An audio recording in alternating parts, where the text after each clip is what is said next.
Bienvenidos a este Congreso Prevencionar y en concreto a Tu Voz en Prevencionar.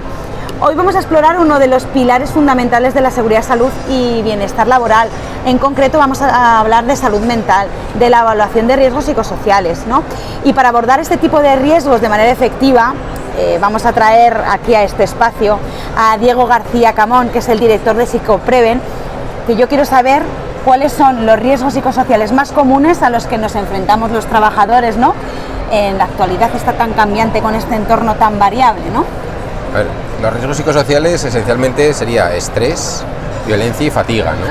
Pero digamos que para que lo que más frecuentemente causa riesgo psicosocial sería la sobrecarga de trabajo, el estilo de liderazgo en muchísimas ocasiones, y ahora sí que es cierto que ha salido un nuevo riesgo desde el COVID, que sería el teletrabajo, porque el teletrabajo pues también puede generar sus riesgos psicosociales, pero sobre todo ansiedad y estrés es el principal riesgo psicosocial, y lo descubriríamos a través, pues eso, sobrecarga de trabajo, y el teletrabajo, por ejemplo, ahora sería uno de los riesgos emergentes dentro de los riesgos psicosociales.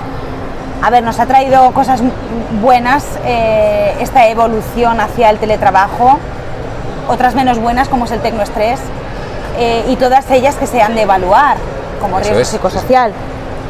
De ahí su importancia, y quiero que como especialista nos digas por qué y dado que es tan importante, ¿por qué lo tenemos que tener en cuenta? Esencialmente, más que, primero, porque hay que proteger a los trabajadores y porque el estrés está dentro de los riesgos que pueden, aquellas condiciones que pueden afectar a la salud del trabajador, y hay que proteger la salud. Eso es una máxima, una premisa. Pero segundo, si nos metemos en un ámbito un poquito más empresarial, mejorar las condiciones psicosociales de los trabajadores incrementa muchísimo la productividad, aparte de mejorar su salud. ¿Por qué incrementa la productividad? Un ejemplo muy sencillo. Si yo tengo las herramientas que necesito para trabajar, la información que necesito para trabajar, tengo bien organizado el trabajo, seguramente seré más productivo que si no lo tengo así. En eso consisten los riesgos psicosociales, en establecer las condiciones básicas para evitar el estrés, sobre todo, pero desde luego, si tenemos unas buenas condiciones de trabajo, produciremos más. Y eso es una ventaja importantísima, según mi opinión.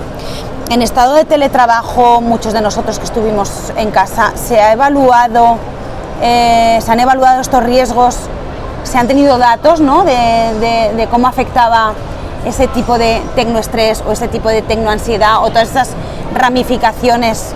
Se empieza a tener, yo no diría que se tiene datos, sino que se empieza a tener datos ahora. Es decir, obviamente el teletrabajo puede ser una ventaja, pero también puede ser un inconveniente si está mal organizado. Es decir, si tú, lo que no podemos convertir el teletrabajo es en un trabajo continuo en casa, para explicarnos de forma sencilla. Entonces, establecer unas condiciones básicas de teletrabajo, de conexión, de tener organizado el trabajo para poder saber cómo comunicarte, qué objetivos tienes que cumplir, cuáles son tus tareas, es básico para hacer un teletrabajo sano. Si todo eso no lo tenemos organizado, extendemos las jornadas laborales, etcétera, etcétera, entonces genera riesgo psicosocial. Al ser emergente, esencialmente desde el COVID, no estaba bien controlado, y ahora es cuando se empieza a controlar este tipo de riesgo. Hablas de tener controlado, de tener un orden y de, bueno, pues es que claro, como todo en la vida, yo creo que el equilibrio es la base del éxito. Sí. ¿Quién? ¿Empresa o trabajador? ¿Empresa o trabajador? ¿Quién tiene que tener ordenado? ¿Quién tiene que tener...? La empresa. El trabajo lo tiene que ordenar la empresa. De hecho, es la potestad del empresario y la obligación del empresario. Es que estaría en el Estatuto de los Trabajadores incluso, si apuramos, ¿no? Desde luego lo tiene que organizar la empresa y transmitirlo a los trabajadores, y no solo tenerlo ordenado, sino establecer los sistemas de comunicación pertinentes, de conexión oportuna, medios para poder trabajar, pantalla, etcétera, etcétera. Es decir, los medios los tendría que dar la empresa. Obviamente, ojo, esto en muchísimas empresas se está acordando en convenio los límites y los procedimientos, los protocolos de teletrabajo, pero desde luego es la empresa quien tiene que organizar el trabajo. ¿Y tú crees que como trabajador muchas veces no lo hacemos? O sea, no priorizamos lo importante y priorizamos lo urgente porque todo es urgente y... Eso sería una segunda fase, sí, o sea, lo creo, pero primero tienes que saber lo que tienes que hacer, ¿vale? Es decir, cuáles son tus tareas, cuáles son tus objetivos, cuándo tienes que entregar las tareas, ¿vale? A partir de ahí sí que el trabajador debería también saber que es importante, que es urgente, priorizarse el trabajo, organizarse también. Desde luego, desde las dos partes se contribuiría a un mejor estado psicosocial. yo creo que forma también parte de ese círculo lo que es la parte de comunicación, de liderazgo y de participación. Muchos, yo creo que me faltarían sustantivos, ¿vale? Pero claro, hay que saber comunicarse bien para saber cómo y que te prioricen, y para eso sí que hay herramientas. Claro. No se me ocurre, no quiero decir ninguna. Tú has mencionado, sí, eso es. Tú has mencionado algunos factores de riesgo psicosocial, tal cual. Además se definen así: participación, estilo de liderazgo, comunicación, y también podríamos añadir definición de rol, podríamos añadir turnos de trabajo, sí, tiempo de trabajo. Es decir, todo eso es lo que hay que organizar. Entonces, sí, todo eso influye y todo eso es lo que tenemos que tener bien controlado, organizado. Vale, ahora meto el método Psicopreven como ayuda al empresario a trasladar toda esa información y toda esa priorización al día a día. ¿Cómo ayudáis? A ver, el método Psicopreven tiene dos novedades importantes. Primero, añade el factor de riesgo teletrabajo que antes no se evaluaba en ninguna metodología. Segundo, ha validado una forma de tomar datos que sería entrevistas, esencialmente, que se llama cualitativa. Es decir, en lugar de pasar un cuestionario solo, se habla con el trabajador. Hay una estructura de entrevista con el trabajador. ¿Qué ganamos con eso? Que el trabajador opina de una forma mucho más extensa que con un cuestionario que le das unas respuestas cerradas. Entonces, el valor de esa información es muchísimo mayor que simplemente una respuesta cerrada de sí, no, mucho, poco. Es decir, podemos llegar a saber el porqué, la causa de un riesgo. Con el cuestionario es más difícil. Puedes acercarte, puedes intuirla, pero en muchos casos no estás seguro. Y una curiosidad, porque dado que he estado en las ponencias a lo largo del día, ¿qué papel juega la emoción cuando alguien se pone a trabajar y le preguntan ¿cómo estás hoy? ¿O no?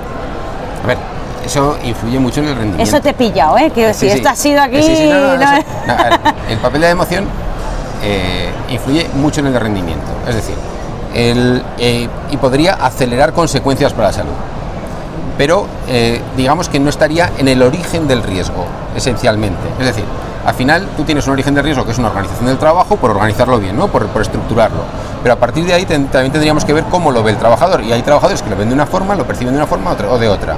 Eso también lo contempla la ley de prevención y hay que abordarlo.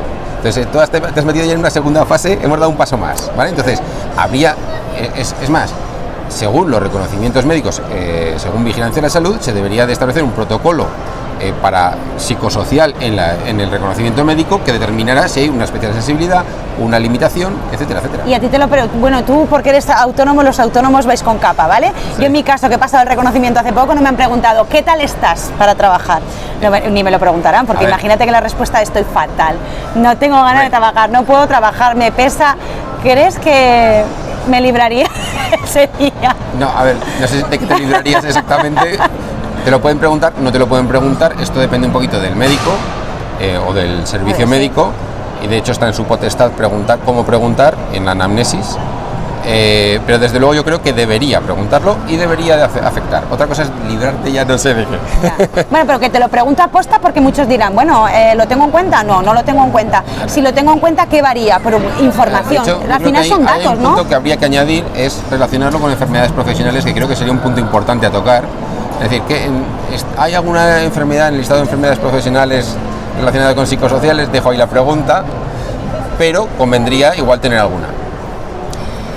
Pues indudablemente te doy la razón, indudablemente la verdad es que pues eso, que la información es poder. Cuanto mayor información tengamos para tomar decisiones, más acertadas serán, más a medida, ¿no? Más focalizadas. Así que vuestro método también ayuda a que esas decisiones sean acertadas y sean efectivas. Nuestro método lo que trata es de detectar mejoras, por llamarlo de una forma amable, en el sistema, o riesgos. Riesgos, obviamente lo que detecta son riesgos para proteger la salud, pero son mejoras que tiene el sistema para poder aplicar una medida preventiva. Entonces, vamos preguntando paulatinamente con distintos sistemas de detección, preguntamos sobre los factores de riesgo para poder mejorar esas condiciones de trabajo, para reducir la probabilidad o para mejorar la salud de los trabajadores. Claro. Pues con eso nos vamos a quedar, con el método Psicopreven. Contigo, Diego García, muchísimas gracias a vosotros por tu tiempo y bueno, por esa ponencia tan, bueno, la verdad es que efectiva. Yo espero que haya calado y eso, que tomemos nota de la salud psicosocial de nuestros empleados. Así que muchísimas gracias por tu tiempo. Muchas gracias a vosotros.